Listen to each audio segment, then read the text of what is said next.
Plastik yang kita gunakan hari ini bisa bertahan puluhan hingga ratusan tahun, dan dampaknya tidak hanya lokal, melainkan global. Sampah plastik yang paling serius mendapatkan perhatian. Ya benar, sampah plastik itu kurang produksi dibarengi dengan pengelolaan global. Jika polusi plastik sudah menjadi krisis global, mengapa hingga saat ini belum ada solusi yang benar-benar efektif, dan apa kontribusi Indonesia terhadap upaya internasional ini? Bersama saya, Rasa Galupaya Jalan Putra Sofyan dengan NIM B1124448. Kita akan menjawabnya dengan sebuah jurnal karya Rezi dan Istiawati Rahayu yang membahas mengenai transformasi kebijakan sampah plastik global pasca Global Plastic Treaty, implikasi bagi kebijakan nasional di Indonesia. Rejected the latest draft text yesterday. A revised draft agreement tackling plastics pollution is expected, but major sticking points remain among the 100.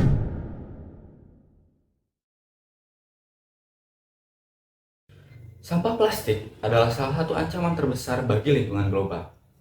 Menurut jurnal ini, Indonesia menghasilkan sekitar 3,2 juta ton sampah plastik yang tidak terkelola dengan baik setiap tahun.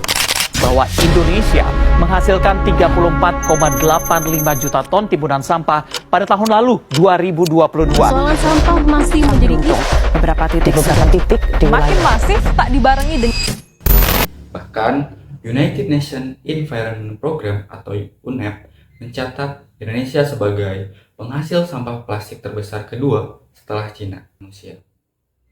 Pada tahun 2022, Majelis Lingkungan Hidup PBB mengeluarkan Resolusi 514 yang menjadi dasar lahirnya Global Plastic Treaty, yaitu sebuah perjanjian internasional yang mengikat secara hukum untuk mengakhiri polusi plastik di seluruh dunia. Jurnal ini menjelaskan bahwa Global Plastic Treaty atau GPT berfokus pada 3 prinsip dasar. Yang pertama, prinsip pencemar membayar atau polluter pays. Artinya, pelaku usaha yang menghasilkan sampah plastik wajib menanggung biaya pengelolaan limbahnya, bukan hanya pemerintah atau masyarakat. Kemudian yang kedua, ekonomi sirkular atau circular economy. Paradigmanya berubah dari produksi, pakai, buang menjadi pakai, daur ulang, dan pakai kembali. Setiap produk plastik harus dirancang agar bisa digunakan berulang, mudah didaur ulang, dan tidak berakhir sebagai sampah. Yang ketiga, ada Extended Producer Responsibility atau EPR. Produsen bertanggung jawab atas seluruh siklus hidup produk plastiknya, mulai dari produksi, pengumpulan sampah, hingga pendaur ulang. Namun, jurnal ini menegaskan bahwa Indonesia masih lemah dalam implementasi EPR, baik dari sisi monitoring maupun penegakan hukumnya. Untuk memahami bagaimana GPT seharusnya diterapkan, jurnal ini membandingkan Indonesia dengan 3 negara. Yang pertama ada Uni Eropa. Uni Eropa sudah berhasil mengurangi sampah plastik melalui EPR dan pelarangan plastik sekali pakai. Produsen diwajibkan membayar biaya daur ulang. Hasilnya, penurunan signifikan sampah kemasan plastik di negara Uni Eropa. Kemudian yang kedua ada Jepang. Jepang menggunakan teknologi insinerasi modern untuk mengelola sampah dan memiliki sistem pemilihan berbasis komunitas yang sangat disiplin. Ketiga ada Afrika Selatan. Negara ini berhasil mengurangi penggunaan kantong plastik melalui kebijakan pajak plastik yang membuat masyarakat sadar dan mengurangi konsumsi plastik sekali pakai. Tiga negara ini menunjukkan bahwa kombinasi regulasi, teknologi, dan kesadaran masyarakat sangat menentukan keberhasilan pengelolaan sampah. Jurnal ini juga menyoroti beberapa kelemahan penting dalam regulasi Indonesia. Yang pertama, pada Undang-Undang Nomor 18 Tahun 2008 yang masih berfokus pada pengelolaan akhir, bukan pada pencegahan sejak produksi. Yang kedua ada Perpres Nomor 97 Tahun 2017 yang belum sempat sepenuhnya memenuhi prinsip ekonomi sirkular dan EPR. Ketiga ada koordinasi antar lembaga yang lemah. Keempat, monitoring dan pelaporan sampah yang masih minim. Yang kelima, kesadaran masyarakat masih rendah. Akibatnya, regulasi kita belum sejalan dengan standar GPT.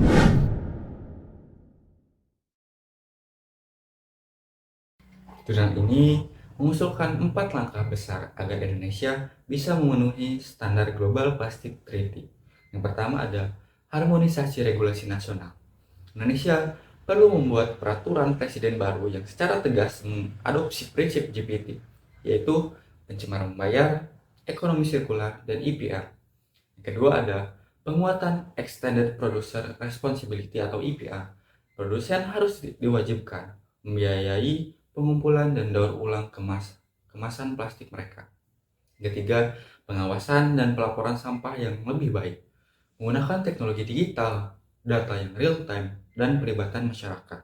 Yang keempat, edukasi dan kesadaran masyarakat. Jurnal ini menegaskan bahwa kampanye publik, pendidikan lingkungan, dan partisipasi komunitas sangat diperlukan agar perubahan perilaku dapat terjadi.